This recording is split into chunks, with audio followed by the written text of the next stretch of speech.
Welcome to the Space Jam here on Jewish Conservatives on Locals.com with me, Jake Donnelly.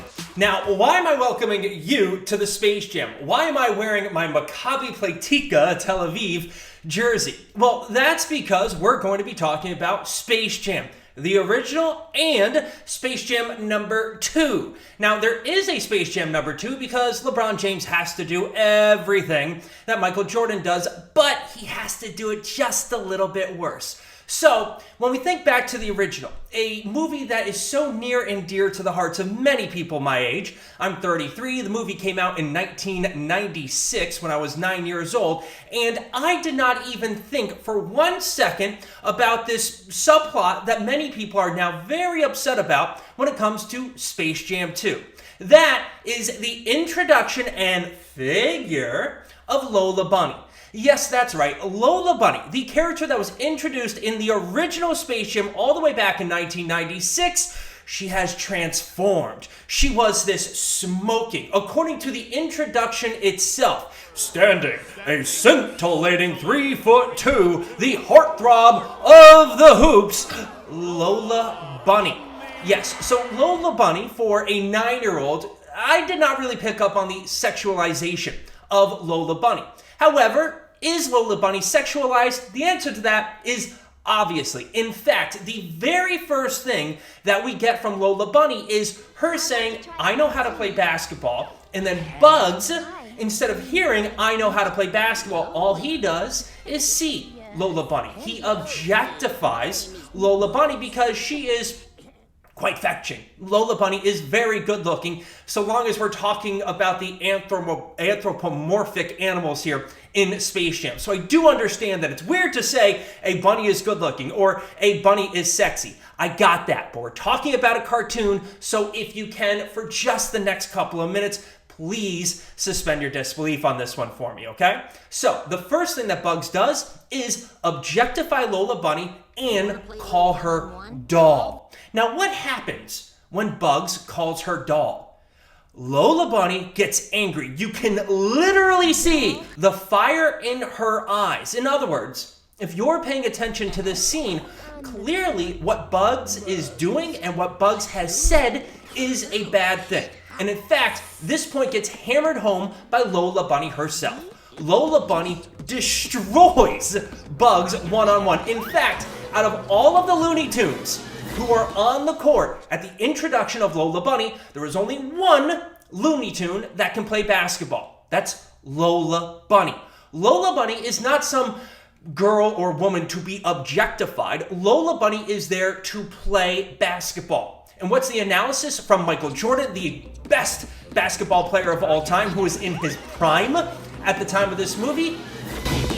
The girl's got some skills. Now, why does he say that? He says that because the girl's got some skills. That is who Lola Bunny is. And heaven help you if you only think that Lola Bunny is good looking. If you do not see Lola Bunny for what she is, a tremendous basketball player, you are going to be in for a world of hurt. And that is who Lola Bunny is. Lola Bunny is a basketball player. The fact that she is sexy, and she is very sexy, comes from the fact that she is a basketball player. It just doesn't happen by happenstance. Lola has got some muscles. She's got some basketball playing muscles. If you do what I did and look way too closely at this thing, you will notice that Lola Bunny's legs are fantastic. Great calves, great, quads as well. And again, this is creepy because I'm talking about the sexiness and the attractive body of an anthropomorphic female bunny. But hey, it's Space Jam. But that is who Lola Bunny is. Lola Bunny is an attractive female rabbit. So does it come as any shock that Bugs Bunny, a male rabbit, is attracted to her? Not at all. But you have to understand what and how is Lola Bunny seen in the original Space Jam. She's seen as this cross between a very attractive female rabbit, the heartthrob of the hoops, standing a scintillating 3'2", right? That's who Lola Bunny is. But as she is making this introduction, as she is coming onto the court for the big game, what happens? A literal dog, subtext there, right? A literal dog hucks a basketball at her. As people are hooting and hollering and objectifying her. And she's doing this kind of sexy little walkout, the same way that kind of Jessica Rabbit did in Who Framed Roger Rabbit.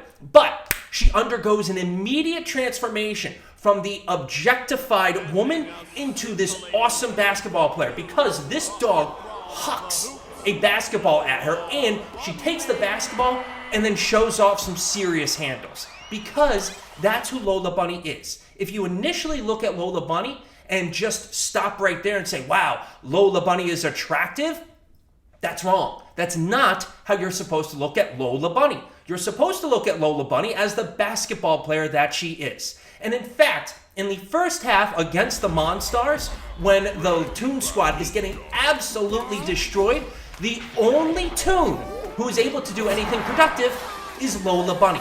Lola Bunny is the only one playing defense. Lola Bunny is the one, when the Monstars call her doll, Lola Bunny can take on the monsters by herself and literally two-hand jam home the objectification of the Monstars. In other words, Lola Bunny is the basketball player. Lola Bunny on the court is the only one at halftime who does not need Michael's secret stuff or MJ's secret stuff. Why? Because Lola Bunny is a basketball player. That is who she is. That is the OG. The original Lola Bunny is one of the best basketball players in the Toon universe, because she is a basketball player. Her superpower, her Toon power, is playing basketball. So then you take a look at that scintillating and curvaceous Lola Bunny from 1996, and now you take a look at what appears to be the new Lola Bunny in Space Jam 2, and she's completely devoid of muscles. She doesn't have any figure whatsoever. She has more appropriate length shorts. In fact, you can see her athletic shorts, her spandex, underneath her shorts. Lola Bunny does not have any upper body, so to speak of. She has been made into an almost androgynous character. But that's because people don't understand what makes athletes sexy. Yes, the athlete's body is in fact sexy. That's why some people do buy and love to look at the ESPN The Body magazine, because obviously Julian Edelman and Nike Ngwumike and Ali Raceman, obviously those three people are gorgeous. They have some of the sexiest and most athletic bodies out there. But guess who is also sexy? Prince Fielder is sexy. Lauren Chamberlain is sexy, and Amanda Binkson is sexy. Three people that you wouldn't really think of as sexy, except when you realize that they're athletes and their bodies are literal works of art that have taken thousands upon thousands of hours to develop and to create. That is sexy. It's sexy because those bodies are a testament to hard work, perseverance, and the ability to overcome struggles. The same way that Lola Bunny's body is sexy, because it's an athletic body. Lola Bunny is sexy by her body, but also her psychology. She has the mental ability to take on the Monstars by herself. She can overcome anything that is thrown at her. She is one of the most confident characters in all of Looney Tunes. Why? Where does she get this confidence from? From her ability to play basketball. The same place where she gets that body from. But it is the athlete's body, it is the athlete's mentality that is sexy. It is the athlete who puts in that work, that perseverance, because you can see how that body is a testament to morals and principles and the ability to persevere. So who is Lola Bunny? Why is it a tragic case that Lola Bunny has undergone this transformation? Because Lola Bunny, the OG, the original Lola Bunny from 1996, is one of the most confident, strong, both physically and mentally, characters you will ever find in a Looney Tunes, well, in this case, movie, but also show. And that's the dirty secret when it comes to stuff like cartoons. The best cartoons are not only fun for the children, but they are fun for the adults, and they are cartoons that teach morals, that teach a lesson. And what's the lesson from the original Space Jam? The original Space Jam tells you it's wrong to objectify women, and that it is fantastic for women to be strong and for women to kick ass and to look sexy while doing so. Those are all terrific lessons to teach little girls and young women.